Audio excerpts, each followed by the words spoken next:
The chamber was enormous, built to hold beings from 47 different worlds. Ambassador Marcus Webb stood in the center, feeling very small. Above him, the members of the Galactic Council sat in their curved seats arranged in a perfect circle. Some had tentacles, some had scales, some glowed with soft light. All of them looked down at the lone human with expressions that Marcus had learned to read over the past 6 months. Disappointment, disgust, pity. Marcus had prepared his speech for weeks. He had practiced every word, every gesture. He spoke about humanity's achievements, their art, their science, their dreams of joining the wider galaxy. He showed images of Earth's beauty, of human children learning in schools, of the great cities that reached toward the stars. He promised that humanity would follow council law, would trade fairly, would work for peace. When he finished, the chamber fell silent. Marcus felt sweat running down his back under his formal suit. This was it. After decades of trying, after finally achieving faster-than-light travel and finding the council, this moment would decide humanity's future. Council Speaker Thelnara rose from her seat. She was Lumini, a being of pure energy contained in a crystalline form that shimmered with colors Marcus had no names for. Her voice echoed through the chamber, translated instantly into English by the devices in his ear. Ambassador Webb, she began, and Marcus heard sadness in her tone. The council has reviewed your petition. We have studied your species with great care. We have examined your history, your culture, your biology, and your psychology. Marcus held his breath. We cannot allow humanity to join the Galactic Council. The words hit Marcus like a physical blow. Around the chamber he heard sounds of agreement from the assembled species. Some nodded. Some made clicking sounds. Some simply stared, Thelnara continued. Your species is young. Too young. You have only had spaceflight for 200 years. Faster-than-light travel for barely 3 decades. But that is not the problem. The Krell were younger when they petitioned and we accepted them. Then why? Marcus asked, his voice cracking despite his efforts to stay calm. Because of what you are, answered Vexari Prime, rising from his seat across the chamber. He was ancient, a being whose species had walked the stars for 10,000 years. His form was insectoid, massive, with eyes that saw in spectrums humans could not imagine. Your history is written in blood, human. You have fought over 5,000 major wars on your single planet. You have created weapons capable of destroying your own world 20 times over. You still have nations, borders, conflicts. Marcus started to speak, but Vexari Prime raised a clawed limb.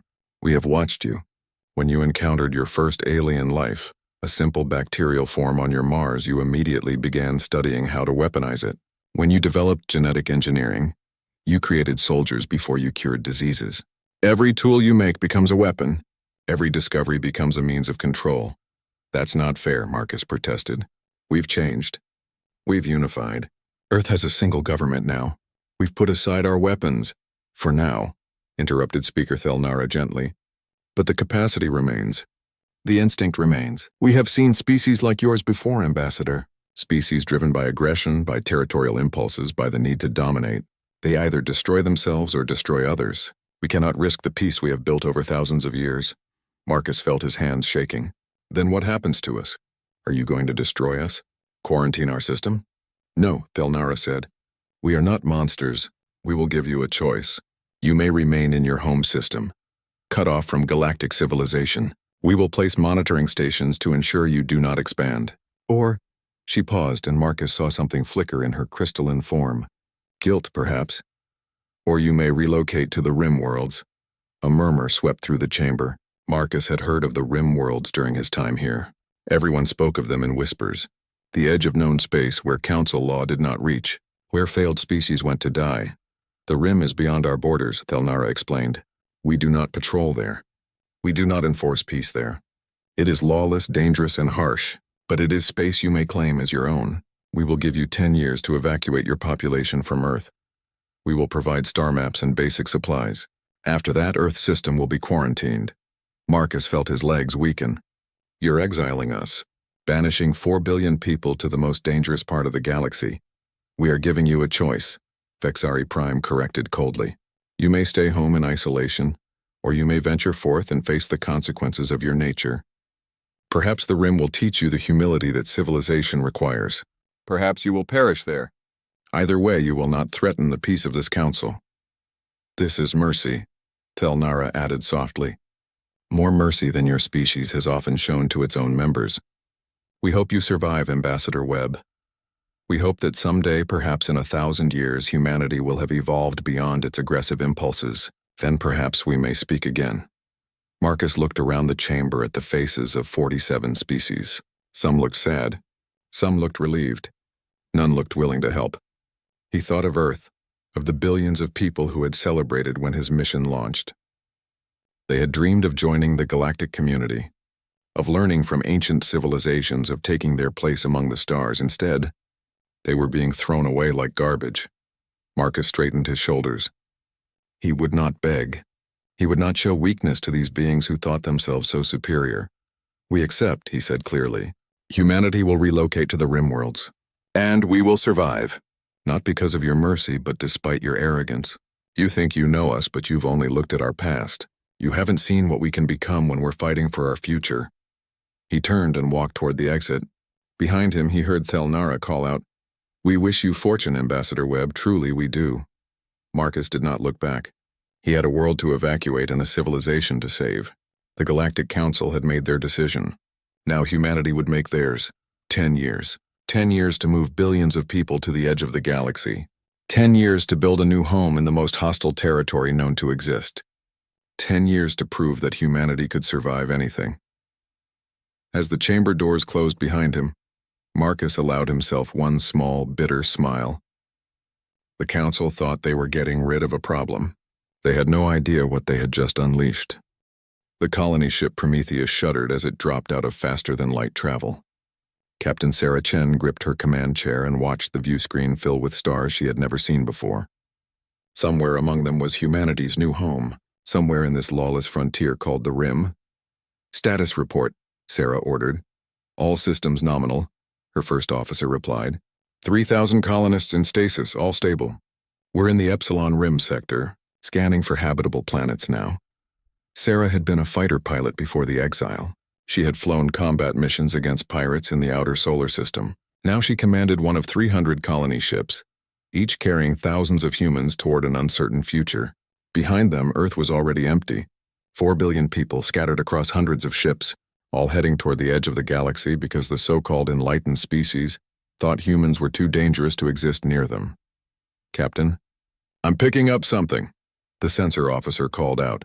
"Multiple contacts. They're not showing up as friendlies." Sarah's jaw tightened. Battle stations. Weapons online. The Prometheus had weapons, crude compared to Council technology, but effective. Humanity had learned that the Rim was not empty. It was filled with things the Council wanted to forget. Pirates, warlords, failed civilizations clinging to survival, and worse things that no one liked to talk about. 3 ships appeared on the scanner. They were moving fast, closing on the Prometheus from different angles. "Classic pirate tactics. They're hailing us," communications reported. "Put them through." The view screen flickered, showing a face that made Sarah's skin crawl. It was vaguely reptilian, with 4 eyes and a mouth full of needle teeth. "Human ship," it hissed. "You are new to the Rim. You will pay tribute or be destroyed." "Negative," Sarah said calmly. "We're just passing through. We don't want trouble." The creature laughed, a sound like breaking glass. "Everyone pays tribute in the Rim. The Council does not protect you here. Give us half your supplies and your technology, and we let you live."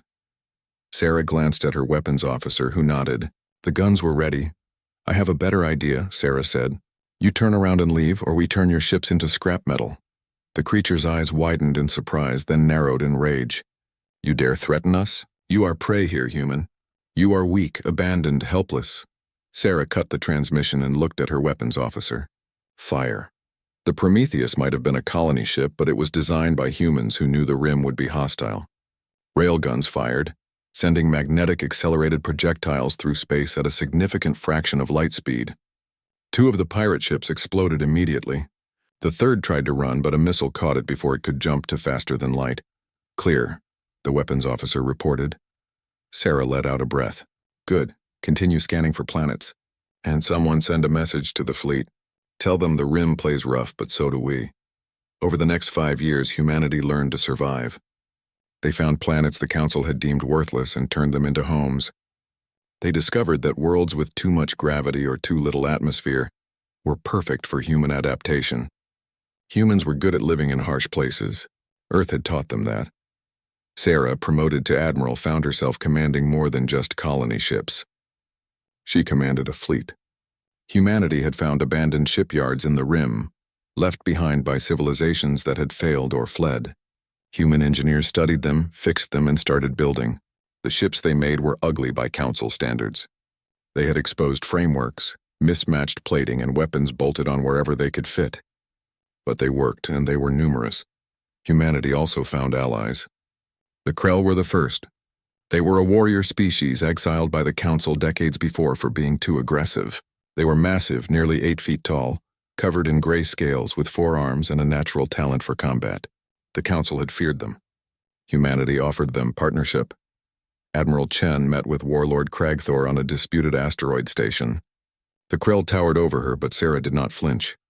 "Your people were cast out like ours," she said. "The Council fears strength. They fear those who fight. But we don't have to be enemies. We can be something better." Kragthor studied her with his dark eyes. "Why would humans and Krell work together? We compete for the same resources." "Because there are enough resources for everyone in the Rim if we stop fighting each other," Sarah replied. "And because when the real threats come, like those automated defense systems in Sector 7 or the ghost ships in the Void, we're stronger together than apart." The Krell warlord was silent for a long moment. Then he extended one massive hand. "The Krell respect strength. You have shown strength. We will try this partnership." The alliance changed everything. Krell warriors and human soldiers trained together. They shared technology, with Krell weapon designs combining with human tactical innovation. The results were formidable. When pirates attacked human colonies, they found themselves facing combined forces that fought with ferocity, that shocked even the hardened criminals of the Rim. Within 3 years, the attacks stopped. Within 4, humans were establishing trade routes. Within 5, the Rim Confederacy was born, a loose alliance of human colonies, Krell clans, and several smaller species that had been abandoned by the Council. The Confederacy built shipyards that operated around the clock. They created communication networks using ancient alien technology they had salvaged and repaired. They established markets where species from across the Rim could trade freely without Council regulations or tariffs. Admiral Chen stood on the bridge of her flagship, the Defiance, and looked at the reports flooding in. Mining operations on 12 worlds. 3 new colonies established this month. 2 more species petitioning to join the Confederacy. Ship production up 40%, Admiral, her intelligence officer called. "We're picking up signals from deep space." Council monitoring stations. "They're watching us," Sarah smiled grimly. "Let them watch. Let them see what happens when you throw humanity away. We don't just survive, we thrive." In the Council chambers far from the Rim, reports were being delivered that disturbed the ancient beings who ruled galactic civilization. The humans were not dying. They were not struggling in desperation. They were building something new, something powerful, something that grew stronger every day. Some Council members suggested intervention. Others argued for patience. All of them watched with growing unease as the species they had exiled began to transform the lawless Rim into something that looked dangerously like an empire. But the Council had other concerns. Strange signals were being detected from the dark spaces beyond even the Rim. Something was moving, something vast and hungry. The Zathan Hive, a threat the Council had fought for centuries, was stirring again. And this time, they were coming from the direction of the Rim. The Council did not know it yet, but they would soon need the very species they had cast out. And humanity would remember every moment of their exile when that day came. The shipyard orbiting New Terra was never quiet. Sparks flew from welding torches 24 hours a day. Massive cargo ships brought raw materials from a dozen mining colonies. Assembly drones, controlled by human technicians, fitted weapon systems and armor plating to hull frameworks that stretched for kilometers. The yard could build a warship in 6 weeks. The Council's finest facilities took 6 months. Marcus Webb, now serving as the Confederacy's Minister of Foreign Affairs, watched the construction from an observation deck. Beside him stood Admiral Chen, her hair now showing traces of gray, her uniform decorated with medals earned in 100 battles. 15 new destroyers this month, Sarah said with satisfaction. 20 more under construction. Our production capacity is exceeding all projections. Marcus nodded, but his expression was troubled. The council is noticing. Their monitoring stations have tripled around our borders. They're worried. Good, Sarah replied. They should be. They threw us away like garbage. Now they're watching garbage turn into gold. It's more than that, Marcus continued. The smaller species are taking notice too. We've had 3 more petitions to join the Confederacy this quarter. Species that were loyal council members for centuries are looking at what we've built and wanting to be part of it. Sarah turned to face him. What's bothering you, Marcus? We're succeeding beyond our wildest dreams. That's what bothers me, Marcus admitted. We're becoming powerful. Very powerful. And power changes people. I don't want us to become what the council feared we would be. Before Sarah could respond, an alarm sounded. Red lights flashed throughout the station. Sarah's communicator buzzed urgently. Admiral Chen, we have a situation, her operations officer reported. Council emergency broadcast on all frequencies. It's a general distress call. Marcus and Sarah exchanged glances and rushed to the command center. The main screen showed speaker Thelnara, but she looked different from the confident being Marcus remembered from 7 years ago. Her crystalline form flickered with dark colors. Fear. This is an emergency transmission to all spacefaring civilizations, she said, her voice tight. The Zathen Hive has launched a full-scale invasion of Council space. Multiple border worlds have already fallen. We are requesting immediate assistance from any species capable of rendering aid. The transmission ended. The command center fell silent. The Zathen, Marcus whispered. I've heard stories. A parasitic species. They consume everything, converted into more hive ships. They've been a problem for the Council for centuries, Sarah added, pulling up data on her console. But always small raids, isolated incidents. This sounds different. Sir, we're receiving a direct communication, the communications officer announced. It's from the Council. Addressed to you personally, Ambassador Webb. Marcus straightened his jacket, a habit from his diplomatic days. Put it through. The screen showed a being Marcus didn't recognize, one of the Council's military commanders. Ambassador Webb, I am Fleet Commander Zarkoth. The Council requests immediate military assistance from the Rim Confederacy. The Zathen Hive has broken through our defensive lines. We need reinforcements. The words must have been painful for the proud commander to say. Marcus could see it in the being's posture. The Council exiled us, Marcus said carefully. Told us we were too dangerous to be part of civilized space. Why would we help you now? Because the Hive does not stop. Zarkoth replied, desperation creeping into his voice. If they destroy us, they will turn toward the Rim next. This is not just our fight. It is everyone's survival. Marcus looked at Sarah, who had her arms crossed, thinking hard.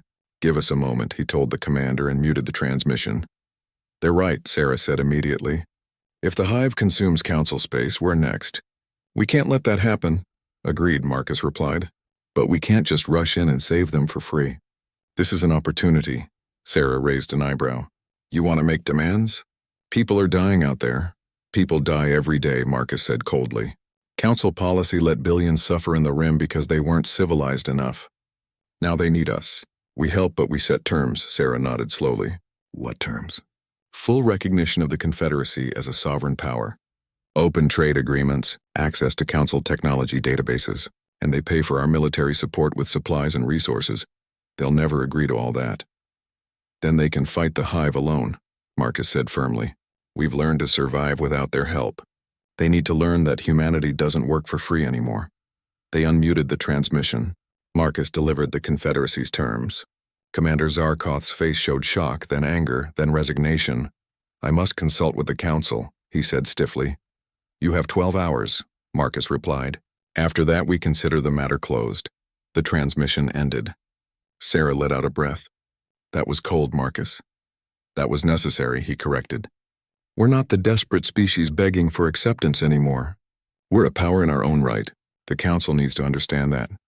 8 hours later, the Council accepted every term.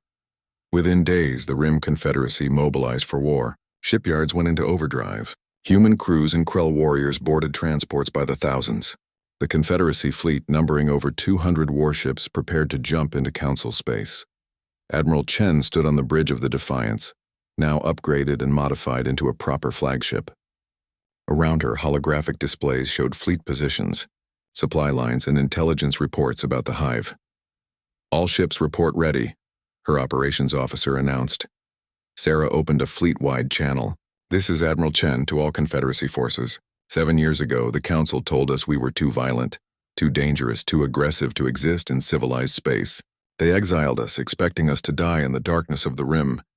Instead, we built something new. We became strong." She paused, letting her words sink in. "Now that same Council is begging for our help. And we're going to give it to them. Not because we forgive them, not because we forget their contempt, but because we're better than they are. We fight not just for ourselves, but for everyone who can't fight. That's what they never understood about humanity. We're not violent because we enjoy destruction. We're fierce because we protect what matters." She took a breath. "So let's show the galaxy what exiled humanity can do. All ships jump on my mark. 3, 2, 1 mark." The fleet vanished in flashes of light, leaping through space toward a war that would change the galaxy forever. Behind them, in the shipyards of the Rim, construction continued. More ships, more weapons, more preparations. Because humanity had learned an important lesson in their exile. Hope for peace, but prepare for war. Trust in diplomacy, but keep your weapons sharp. The Council had tried to teach them humility. Instead, they had taught them self-reliance. Now the teachers were about to learn from the students. And the lesson would be written in fire and blood across a dozen star systems. The planet Lumina Prime had never known war. For 3,000 years, it had been the shining jewel of galactic civilization, home to 12 billion lumini whose crystalline forms glowed with the light of pure thought. Great towers of living crystal reached toward the sky, singing with harmonics that could be heard from orbit. The lumini had written poetry and philosophy that shaped Council thought for millennia. Now their cities burned. The Zathan hive ships descended like a plague of locusts. They were organic vessels, grown rather than built, covered in chitinous armor and dripping with acid. They crashed into the crystal towers, and where they landed, the hive emerged. Millions of insect-like creatures, each the size of a human, working with perfect coordination. They consumed everything, breaking it down and converting it into more hive matter.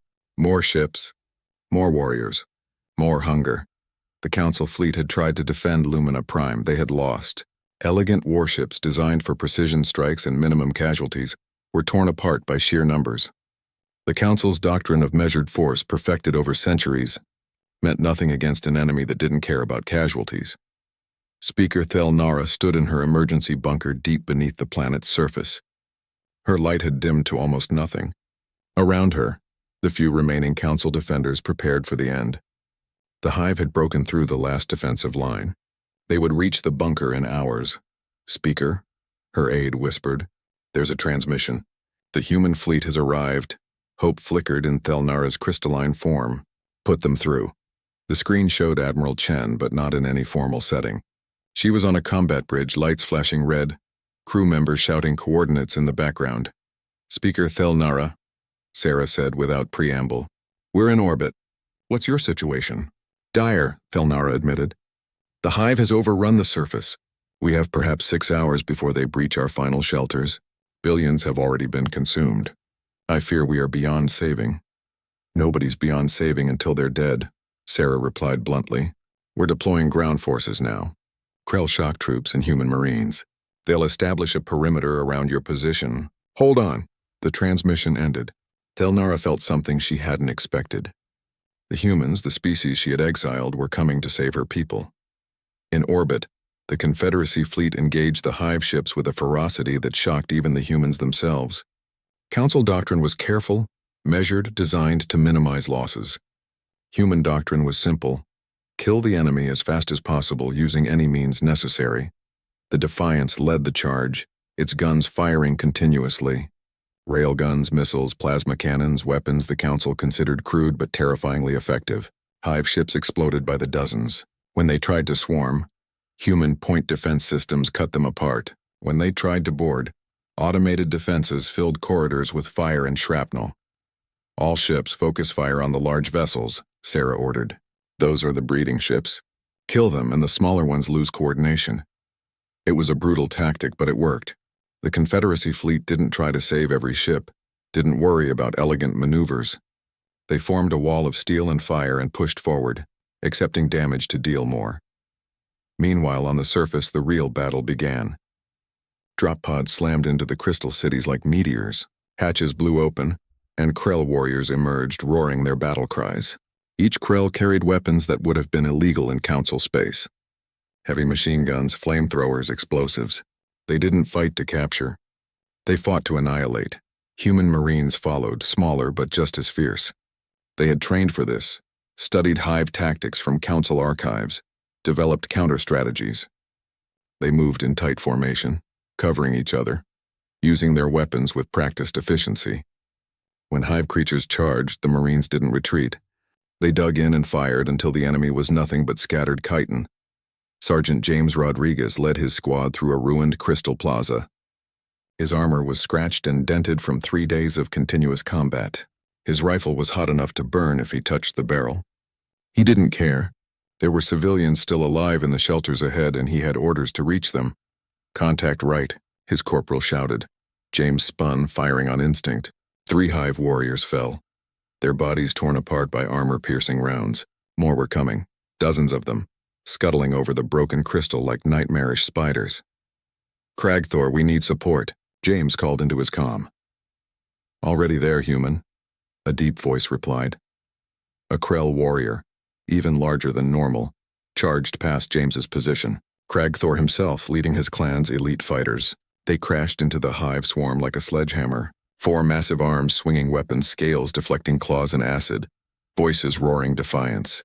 The hive creatures were fearless, but the Krell were unstoppable. In 10 minutes, the plaza was clear. In 20, James's squad reached the shelter entrance. In 30, they had evacuated 2,000 Lumini civilians to transport ships. The battle for Lumina Prime lasted 3 days. It was the bloodiest fighting the galaxy had seen in centuries. The Council's careful rules of engagement were forgotten. This was total war, survival combat, kill or be killed at its most basic level.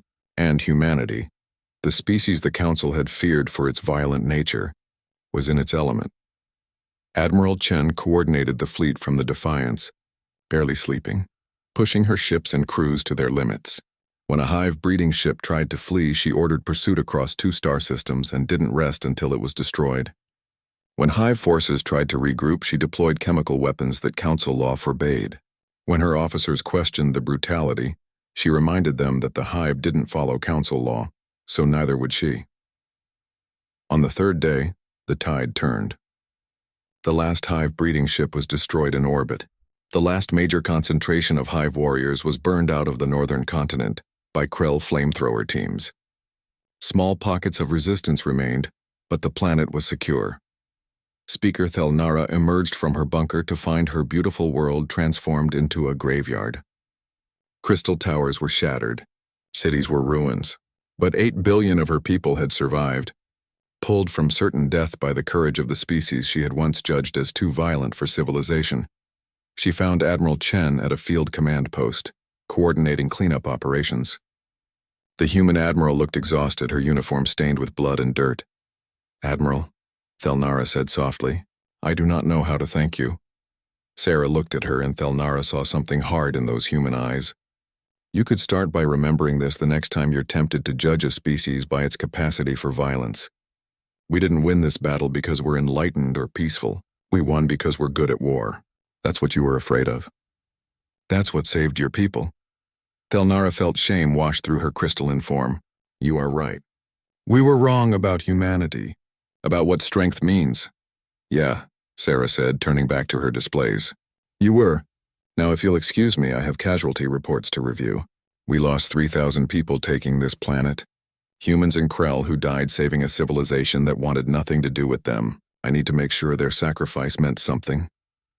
Thelnara watched the Admiral work, surrounded by her officers, coordinating relief efforts with the same intensity she had brought to combat. And for the first time, the ancient being understood what humanity really was. Not monsters, not savages. Just a young species that loved fiercely and fought harder, that would cross the galaxy to save people who had wronged them, because it was the right thing to do. The Council had tried to teach humanity humility through exile. Instead, humanity had taught the Council what true strength looked like. "What do you think, Admiral?" her first officer asked. "Will it last? This peace?" Sarah considered the question. "Probably not forever, but nothing lasts forever. We'll have peace until we don't, and then we'll fight. That's how it works." Sounds cynical. Sounds realistic, Sarah corrected. The council thought they could control the galaxy by exiling anyone who didn't fit their vision. Instead, they created their own rival. Now they have to live with the consequences. She looked out at the stars, at the territory that humanity now called home. The Rim worlds had been a death sentence, a dumping ground for unwanted species. Now it was an empire, not built on conquest but on opportunity. Species came to the Rim because they wanted to, because humanity offered something the Council didn't: freedom to succeed or fail by your own efforts, freedom to fight for what mattered, freedom to be imperfect and still be worthy. On Terra Nova Station, preparations were underway for the first official diplomatic visit. Speaker Thelnara herself was coming, traveling to Rim space as an ambassador to a foreign power. The irony was not lost on anyone. 8 years ago, she had exiled humanity. Now she would negotiate with them as equals. Marcus stood in the station's diplomatic center, watching workers put finishing touches on the meeting room. The walls displayed images of both Council and Rim worlds. Two civilizations, separate but connected, different but equal. They thought exile would destroy us, he said to Sarah, who had come to oversee security preparations. They thought we'd either die in the dark or become monsters.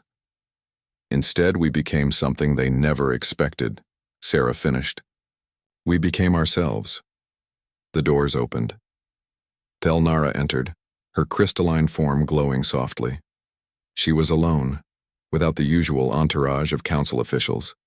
She looked at the two humans who had defied her expectations, who had taken exile and turned it into triumph. Ambassador Webb, Admiral Chen, she greeted them formally. Thank you for receiving me. Speaker Thelnara, Marcus replied, equally formal. Welcome to Terra Nova.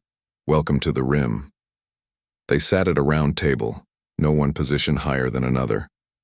For hours they talked, negotiating the details of the new relationship between their two powers. It was sometimes tense, sometimes contentious, but always respectful. The dynamic had changed. The Council was no longer dictating terms. They were negotiating. As the sun set on Terra Nova, casting long shadows through the station's viewports, they reached preliminary agreements. Trade routes, communication protocols, dispute resolution procedures, the framework of coexistence. There is one thing I must know, Thelnara said as the meeting concluded. Do you hate us for what we did to you? Marcus considered the question carefully. No, he said finally. Hate would mean we still care about your approval. We don't. You made your choice 8 years ago. We made ours. We've moved beyond needing your validation. That may be the most cutting thing you could say, Thelnara admitted. It's the truth, Sarah added. You thought exile was the worst thing you could do to us. You thought being cast out of your civilization would break us. But we didn't need your civilization. We built our own. Better, in some ways, worse in others, but ours. Thelnara looked at them both with something that might have been sadness, or might have been respect. The Council wanted to teach you humility.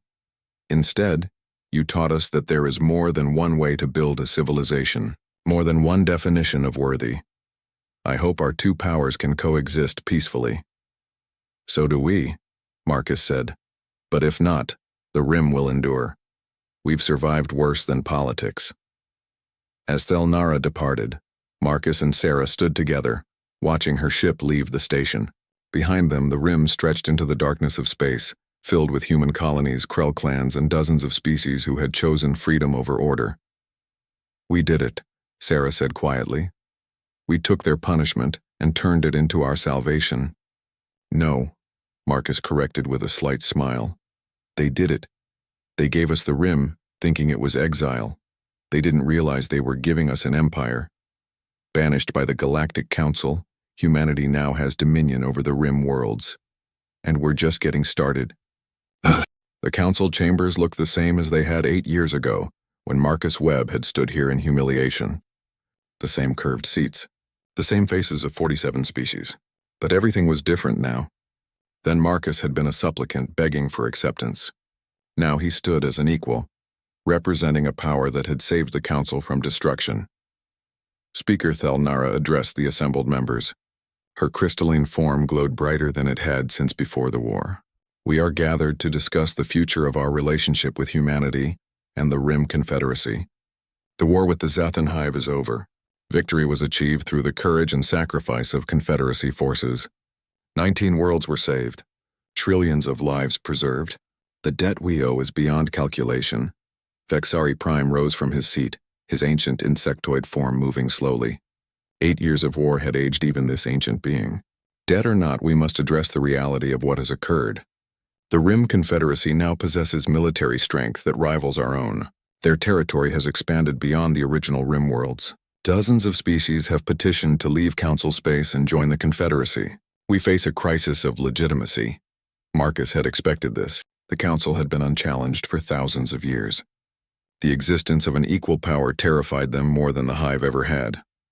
The crisis exists because your policies created it, Marcus said calmly. You exiled us because we didn't fit your vision of what a civilized species should be. You exiled the Krell for the same reason, and the Vakir, and the Hrental. Every species that valued freedom over order, strength over submission, you cast out. Then you were surprised when we built something of our own. You speak of freedom, another council member interjected, a floating being made of swirling gases. But we have reports of your Confederacy using weapons we banned. Chemical weapons, biological agents, tactics that caused massive collateral damage. We used what was necessary to win, Marcus replied. Your civilized weapons were failing. Your elegant tactics were getting billions killed. We did what you couldn't. We saved you. The chamber erupted in argument. Some species supported Marcus. Many of those were worlds that humanity had personally liberated from the Hive.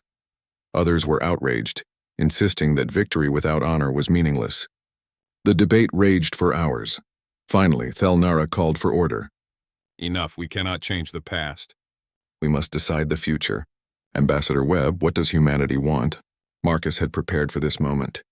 We want what you denied us 8 years ago. Recognition, respect, the right to exist as we choose. But we don't want to join your council. That caused shocked silence. We don't want a seat at your table, Marcus continued. We want our own table.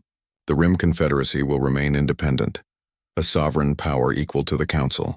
We will maintain our territory, our laws, our way of life. Any species that wishes to join us may do so freely. We will engage in trade with Council space, form defensive alliances, and work together when our interests align. But we will not submit to your authority. That is unacceptable, Vexari Prime declared. There cannot be two galactic powers. It will lead to conflict, to war. There are already two powers, Marcus interrupted. That's reality. You can accept it peacefully or we can fight about it. Your choice. The debate continued for days. Some council members wanted to crush the Confederacy before it grew stronger.